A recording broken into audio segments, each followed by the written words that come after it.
What is up, Cal fans? Welcome back to another episode of the Golden Tweets. Tweet, tweet. This is the California Golden Bearcast.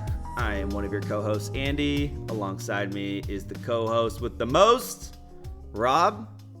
The most what? Like what do I have? I don't know. The most camera gear? Definitely the most tweets. Definitely the most tweets. Most tweets? Yeah. We got the most tweets. All right. I got the tweets. All right. I got the tweets, so we might as well get through them because we got a lot to get through today. All right. We got 16 comments here, so we'll start with our first. Of course, Andy. Sid the Kid? It's from Sid. Sid the Kid.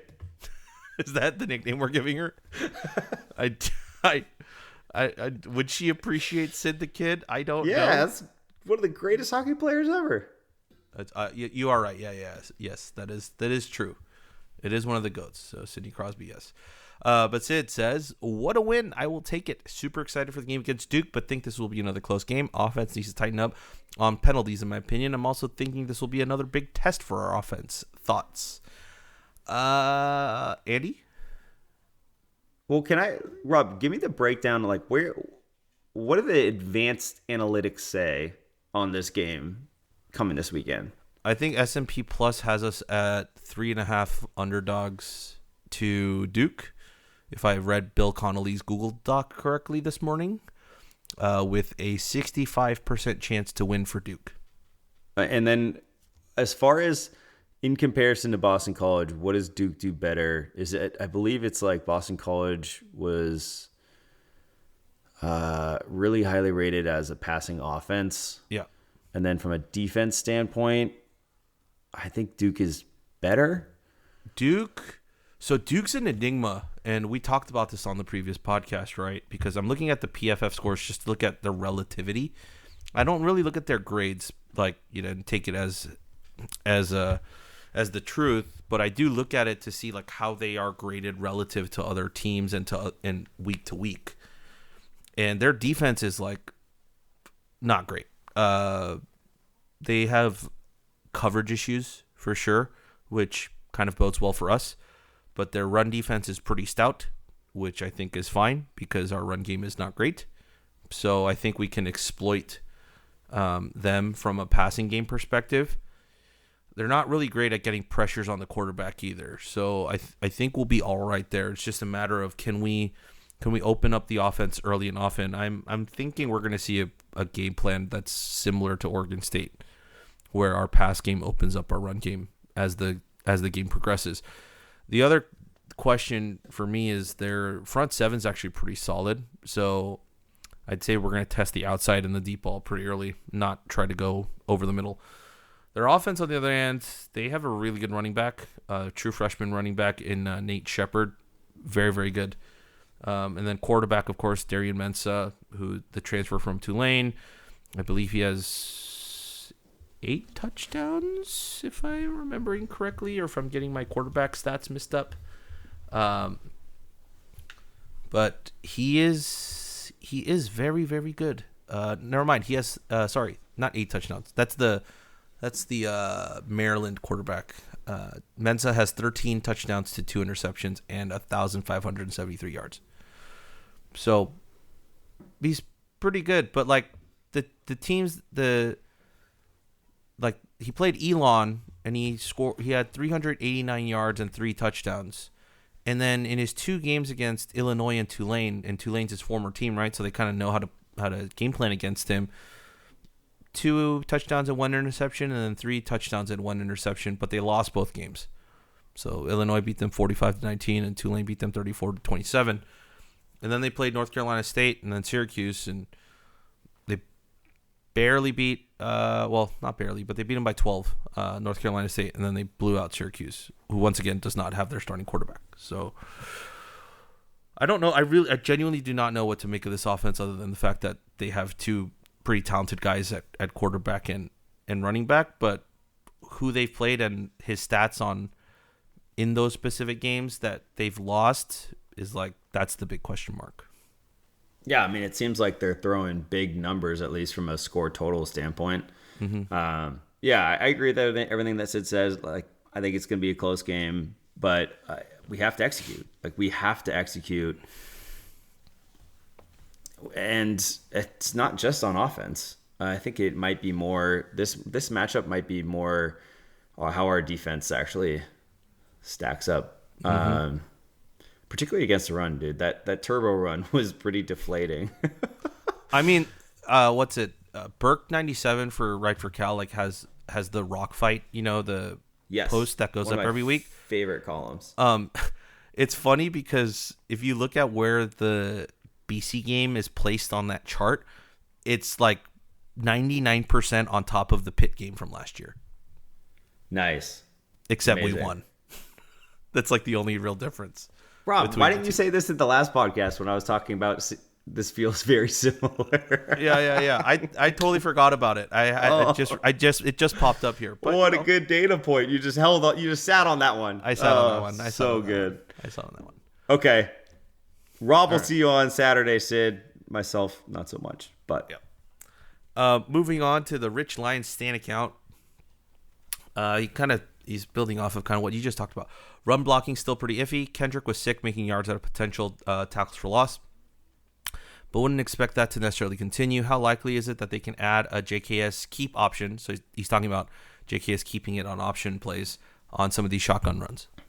Can we combine that with the Tyler Tomei question? Yeah, and Tyler asks, would like to see JKS run a bit more when the opportunity presents itself. Think it is an element of his game that he needs to develop. Yeah. So first, like starting off on the run side, there's actually, I didn't rewatch, and I think that was a bit of a mistake, but there were a couple of those short yardage plays where I actually felt like Kendrick, look, I need to say this as a disclaimer, bar none, I thought Kendrick had a great game. Like I thought he played really, really well, especially after coming off of that San Diego State game where he got benched after the fumble. So shout out to him. However, because of whether it's interior push or whatever, I felt like Kendrick was bouncing runs to the outside. And in those short yardage plays where we really needed it, there was one that I distinctly remember where I felt he went outside when the clear path was following his blockers inside because you're in short yardage. And like he wasn't going to be able to take, once you go outside in that scenario, you're going to lose. Like you're just not. Like there's like one player in the world that doesn't lose there. His name is Marshawn Lynch, right? So McCaffrey? Yeah, maybe. But yes. So exactly. And I did really feel like there was an opportunity lost. And that we had like too much of a tendency to bounce outside when the situation was different. So I hope that's something we work on. As far as like JKS running, Josh Naylor had almost 30 steals in the major leagues this year. His run speed percentile is like 7%. Sprint speed percentile. I think there is an art. Like, I don't think Brock Purdy is the fastest guy in the world, but there's an art to being able to pick up those yards on the ground, even if you're not necessarily. But I don't think Jaren is a runner. And so and also like an injury at that position would be catastrophic. So is it worth the risk? I'm not sure. And in comparison to just being able to do it with his arm, I don't know. I'm with everyone. I would like to see it more, but I don't know. Like weighing it against like, okay, but like what are the potential negatives that come along with it?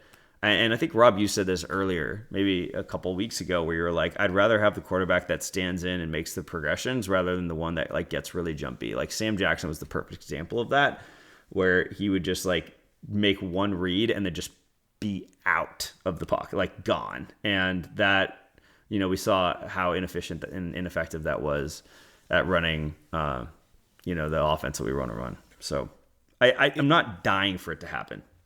If we're running a triple option offense, like, yeah, we need the quarterback to run because that takes away the third option in a triple offense or triple option offense. So you would only be running on two options. But for us, running a multiple and like a spread type offense, like you don't need him to run per se. You just need him to make the right decisions of whether to hand off or to pull the ball and pass. And it's just a reading the numbers game, right? So I understand the want for it, whether it be just because you want him to take the yards when it's there, or because it is a little bit more electric because you have a running quarterback that can be that dynamic. But you don't need him to do that. And I think this isn't, if he is going to run and you're going to give him that option for him to take off, even just from a keeping the defense honest standpoint, that's a year 2 and a year 3 thing. I don't think you put a true freshman quarterback who has only been through 1 year of college strength and conditioning training, like, into that gauntlet of being hit as he runs. Because even if he slides, like, he's still there are hits. So you're trying to limit as many of those hits as possible because he's still only 18 years old. And if you're trying to limit that, then you're not putting him in those situations to play. And what is the benefit of him with that risk of potential injury on a run when his best asset is his arm? Right. So yep. It doesn't make sense to put him in those situations. I think the whole thing of Wilcox is to put his players in a position to succeed, and the best position for Jaren to succeed is to be able to make reads and make throws.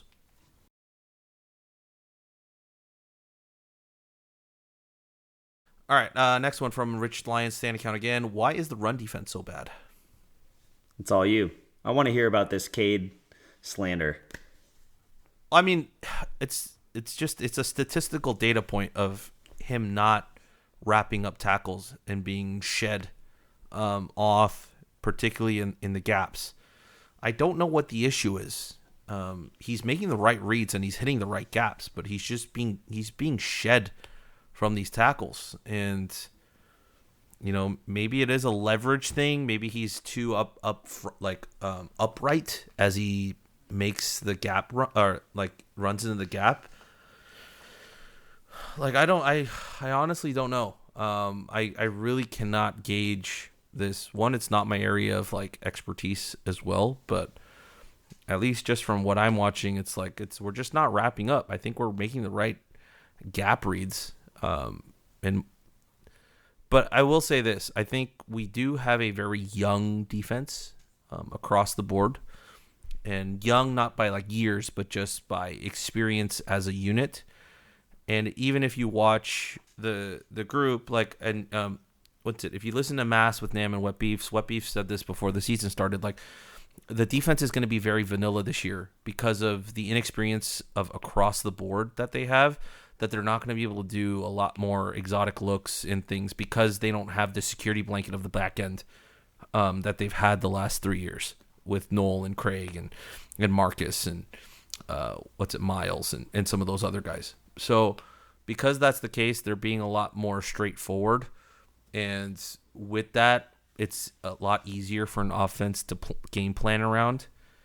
And I think we've just also faced good offensive lines that just know where to create the gaps for their running backs.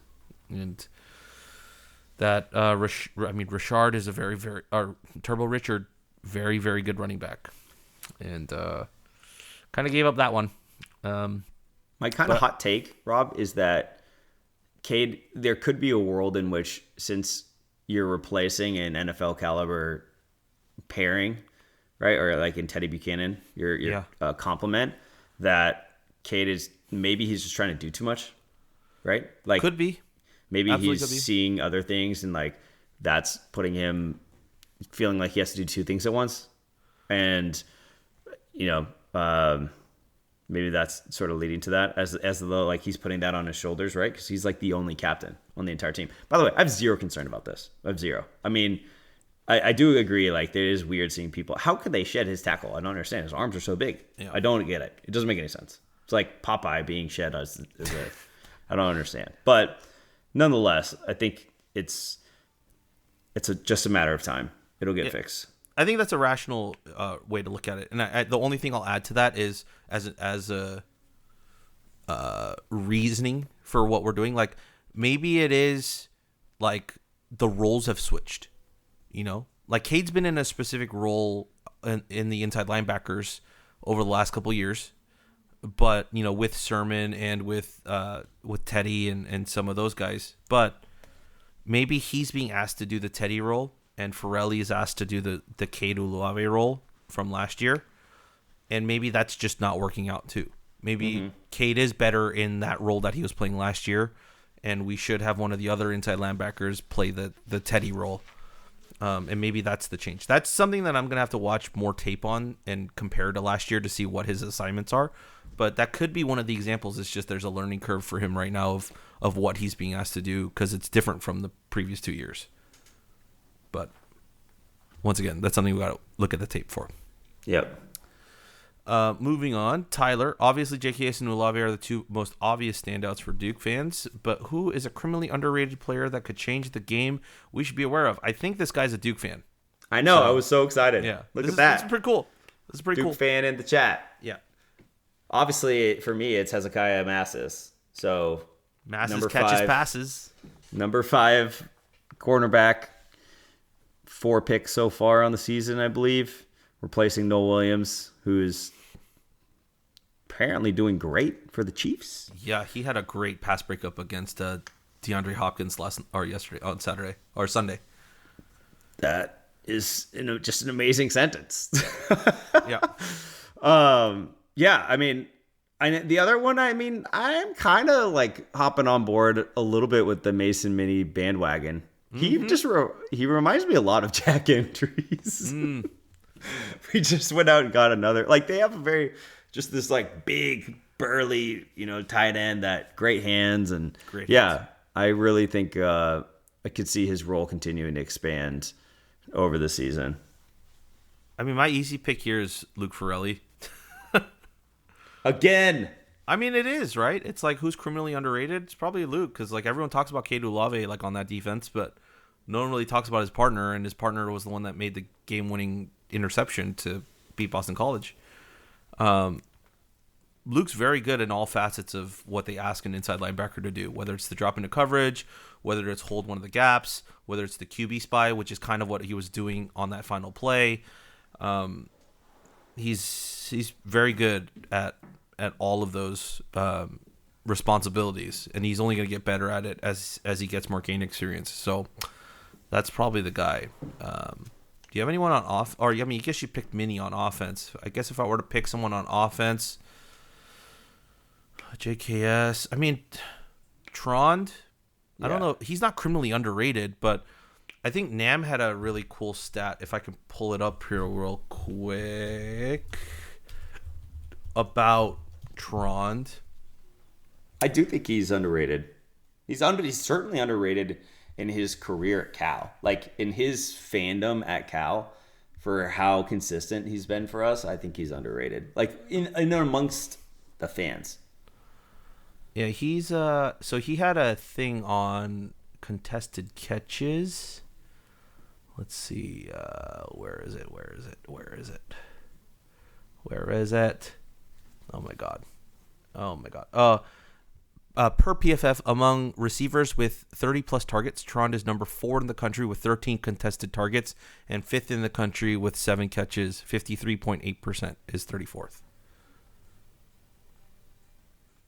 So, yeah, that fits the bill. He's very good. He's very good at contested catches.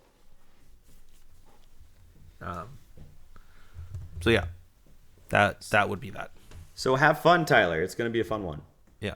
I will say, Andy, I've been thinking of this question, and we're gonna have to answer this after the season's over. But I'm gonna say it to you now, so you have it in the back of your mind, so we can talk about it at the end of the season. There is a conversation now that we need to have of who was the better duo. Was it Nando and Endries, or is it gonna be JKS and Mason Mini? Wow. Once again, a lot of football left to be played, right? We have to figure. We have to watch the full season and the stats and all of that. But it's starting to become a question. I'm not going on record yet. Yeah, I'm not either. End of season. But you get where I'm going with it, right? Yeah. Yeah. Okay. All right. End of the season conversation. Anyways, Misericordia says, honestly, I think the horrible start might have been because of the time zones. Maybe. Yeah. I mean, who knows? 3:00 start, which means their body clock's 12. I think they get to this 3:30. 3:30, so 12:30. They get there usually about 3 hours before kickoff. Right? Is when they get to the stadium, or 2 hours before kickoff. So 10 a.m. body clock. It's just like, I can't say either way, but consider me skeptical It's not the Michigan State game from a few years back or the Maryland game. No. Remember those? No. That's what I'm saying. It's not like, I mean, it's not starting at 9:30 a.m., 9 a.m. in the morning. It's not a 9 a.m. Pacific 12:30 time. Yeah. I just feel like at the beginning of the game, you see this all the time. Like, it's the most scripted you could possibly be. It's your scripted defense versus their scripted offense. And they scripted a better offense for our scripted defense. That's how I feel about that drive, the first drive. And then obviously the pick and then them scoring right after is an unfortunate scenario. But the first drive is, to me, just more a reflection of like, okay, did they? And I think Bill O'Brien just won that mini battle against Wilcox. Yep. Next one from Rich Lion Stand Count. He asks, where in the world is Keon Grays? He was on the sideline, so he's definitely with the team. Other than that, I can't tell you. You're equally confused about this, yes? I'm equally confused about this this wide receiver conundrum because Mark Hamper was a probable or questionable on the injury report last week, and then he didn't play. But if you look at our wide receiver snap count, it got shorter. I figured if Mark Hamper wasn't playing, we might get some run at some other guys. But it was basically the exact same guys minus Mark Hamper. It was DeJesus, it was Trond, it was King, and that was pretty much it.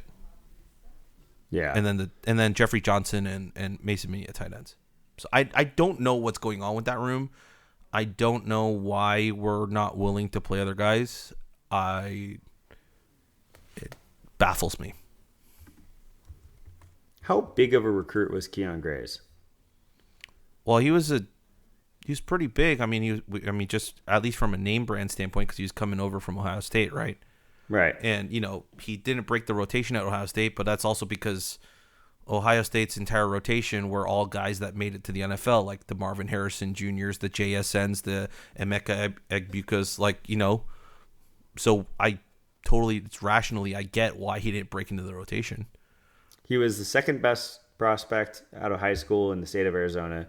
Yep. Eighth ranked wide receiver nationally, and then 63rd player overall. Yeah, I don't get it as well. I'm just as baffled. Hopefully, I did ask one of the guys for Rifle Cal to go and ask that at the presser tomorrow on Tuesday. So we'll see what we hear. Go. Next one from A. Enchilada. Who are the guys that Cal should be targeting as short-term transfers from programs firing their coach? I'm not even going to answer this because I think 3 teams have fired their coach: UCLA, Virginia Tech, and Arkansas. I'm not going to look at their roster because we don't know which one of these guys are even going to enter the portal. So there's no reason to speculate on guys that aren't even available, nor can they help us this year. That's a next year problem. Yeah, I mean, if I had anything intelligent to say, I would say it, but I don't. Yeah. I don't know any of those guys. Yeah. I mean, other than the ones that were our teammate, like former Cal Bears that went to UCLA, but just one. Otherwise, yeah. Next one from Scotty Mo. Amazing win. What an ending. Hopefully a good home crowd next week versus Duke. That last sentence. I truly. Any intel on the extent of the injuries to McCulloch and Crosby? Their presence was missed. Yes, both are out for the year. I think everyone knows that by now. I think you sent us that tweet before the official news. So, yeah. Jordan King had a good game. No hamper today. Thoughts on King as our wide receiver number 3? I had a hard time reading it. You would have to give me a ton of evidence that he was doing really well and winning routes. He had a couple good plays. It's just really hard for me to say it was a good game, but there's a reason why Hamper came out of the camp above him. And I realize we've seen the drops, but he's also been open on some of those routes. Yep. You got to take some of the good with the bad sometimes. And so I just don't know.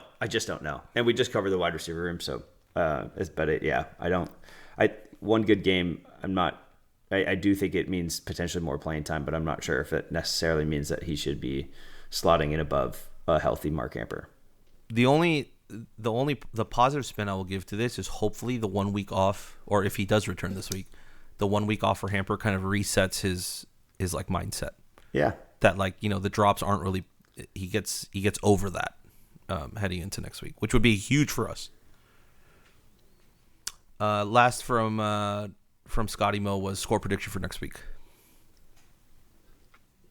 I don't like this game. So I'm fairly negative on it. I think it's be like 35, 40, let's see. 42. Dang, you're thinking that high for the over under, like 70, 80 points? Yeah, I think like Duke wins like 42-24. Oh, damn. Okay. I was thinking more of the longs of like a 35-28 type of game. Or even less, like a 28 to, you know, like Boston College Redux. Same thing. Yeah, pretty much. Yeah, I thought it would score wise be that type of game. So, or I thought Boston College was going to be like a high scoring game, and then this game would be the low scoring one. But oh boy, yeah, we shall revisit. We shall revisit. We shall revisit in a week's time. Next one from Grumpy Bear: who replaces McCulloch? It's Jaden Wayne, just from a depth chart standpoint. So that's who it is. Wide receiver is thin. Hopefully Hamper returns this week. No catches so far for Grays or James. Can't we find some way to get them the ball? Well, James hasn't suited up, so that's why we haven't seen Desmond James. Grays has played, but a couple drops early in the year, and then we just haven't seen him play at all. So I don't understand that one, much like we talked about earlier. So yeah, I do not know what is going on in that room, and hopefully that changes. Last for Grumpy Bear, rewatch the game. Cade and Manitai continue to miss too many tackles. Changes? ? Taggart. I mean, you could talk about Cade. I'll talk about Manitai. Like, Manitai is a true freshman who won the starting job at safety. The misses at tackles, I just assume was going to happen because he is a true freshman, and maybe he instinctually and play as a safety he was great, but he's probably not as filled in terms of his body as some of the more tenured guys, and also some of the bodies he's going to be playing against. And then also, like, it's a repetition thing. It's probably leverage. It's probably the angle that his body is faced on a runner or on a wide receiver. Like, just a lot of those things. So there was always going to be growing pains with that. But what about for Cade, Andy? I know you have thoughts on his Popeye arms, but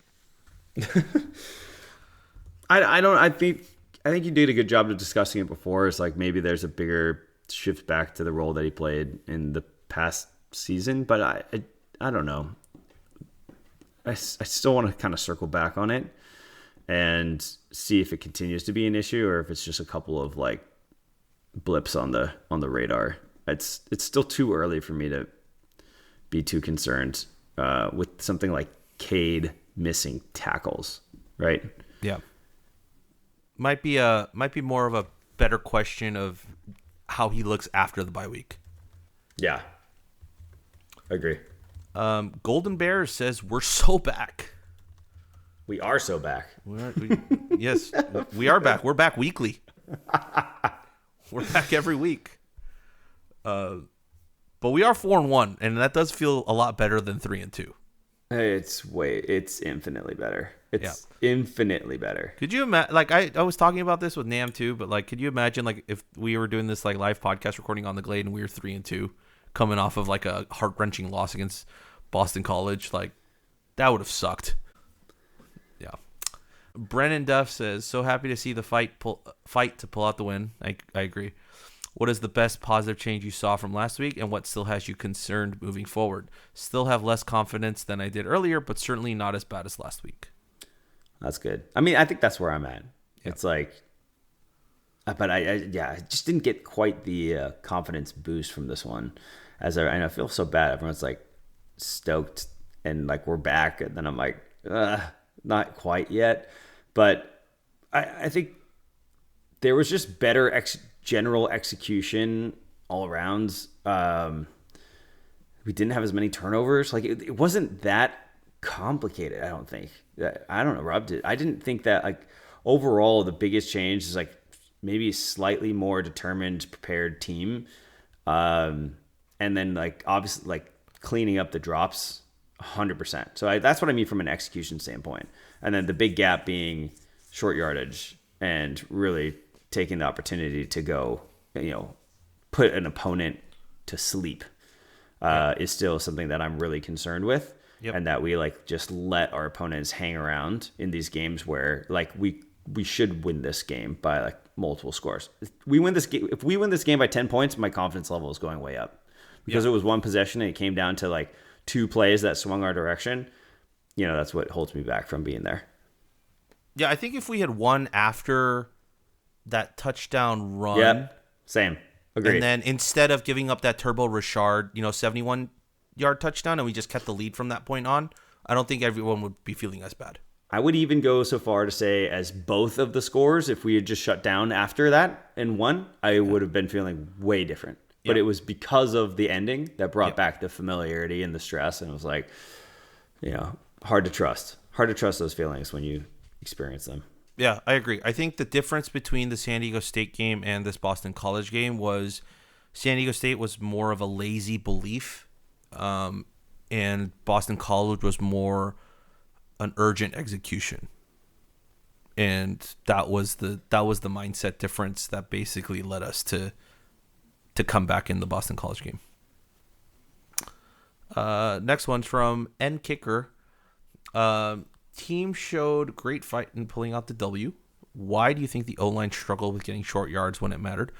Why did we struggle in run defense? Are these things Boston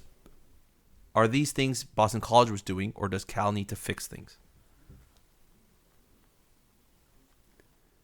Okay, so some we've already kind of touched on in previous pods, so I don't want to completely say the same thing. But like the short yardage stuff has been a point that I've been making. I said one hot take, which is I thought that like our running backs need to follow the big guys up front better and trust that they're going to win their one-on-one battle. And and then again, like the QB sneak was kind of weird with Jaren. Like, yeah, it was like maybe you could put that on the O-line. Like, I also felt again, it's like throw running back behind Jaren, have somebody push from behind.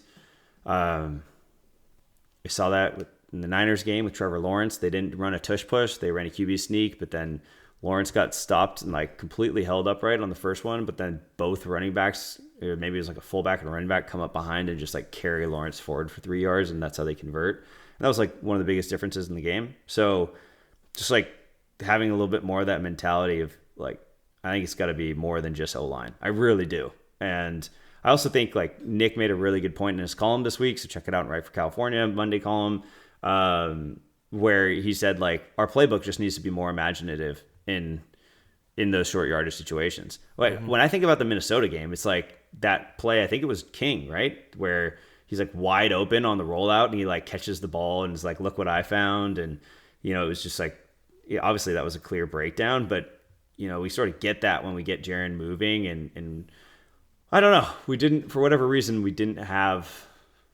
just kind of went with a couple of runs and sneaks and none of it really worked.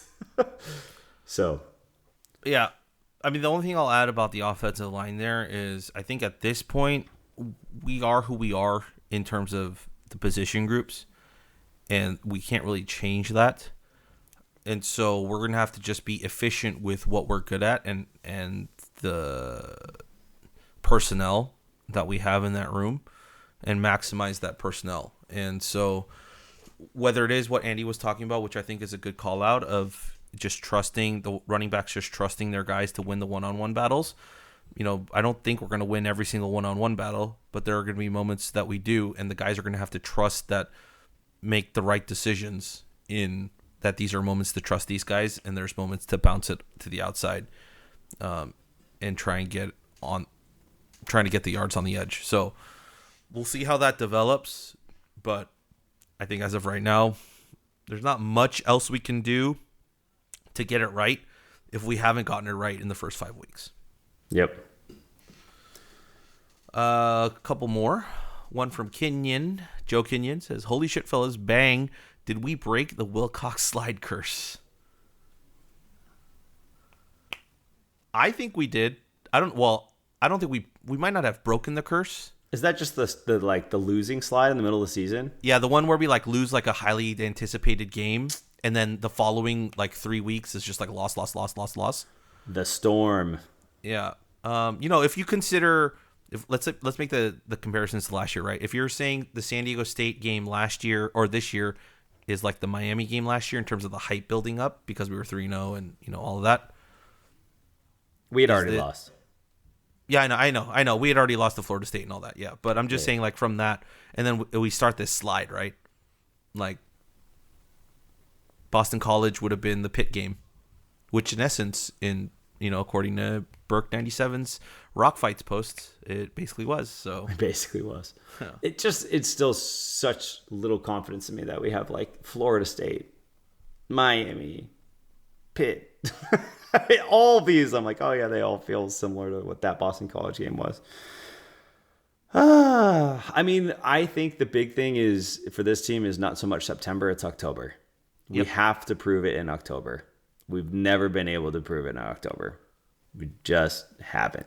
So the storm exists in October for us, and particularly coming out of bye weeks. So it'd be really interesting against UNC.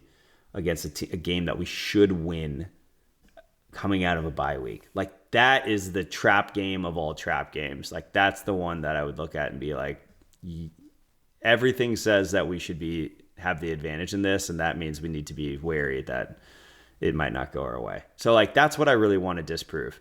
If we can disprove the October trend, then you'll count me as a big believer. Yeah, I mean, we like look at college football from like 3 trimesters, right? Like, we went through our first trimester, 3-1. We're in that second trimester now, and we're 1-0. So how we finish out the next 3 games will basically determine how high we can go or how low we will fall. All right, last one from Golf Grouch. Zeke masses snatches QB passes, outclassing them in all their clashes. Leads the nation in picks he amasses. NFL scouts marvel in masses. Yeah, I love that. Well said. That's not like a haiku, but it's a nice little poem. I have nothing else to add. That's probably an iconic way to end it. What is JoJo's thing? I guess he's just saying defense. Yeah. That's the caption. The Ferrelli play, I'm imagining. Yeah. I mean, that's just incredible. I just don't know what's going on in this game. It's a Korean drama. It's from 2019. Look at this guy. He knows. Rob knows. Can't fool him. No, I know my Korean dramas. Yeah, that's it, Andy. We are good to go with the Golden Tweets. If you're listening to this as it gets closer to game time, just remember one last plug. We'll be recording live from Memorial Glade before the Duke game for homecoming at Oski's Village. So come on by around 5 o'clock. We'll be there for about an hour talking ball with a special guest there. We'll have merch to give away. We've got stickers. We got some other things. And just come on, have a good time, chat with us, and we're happy to meet all our listeners and all our fans. Beat the Blue Devils. Nah, go get that dub. Make me a believer.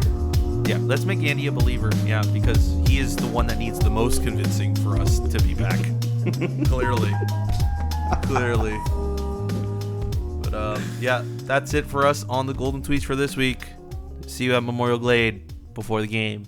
And as always, go Bears. Go Bears.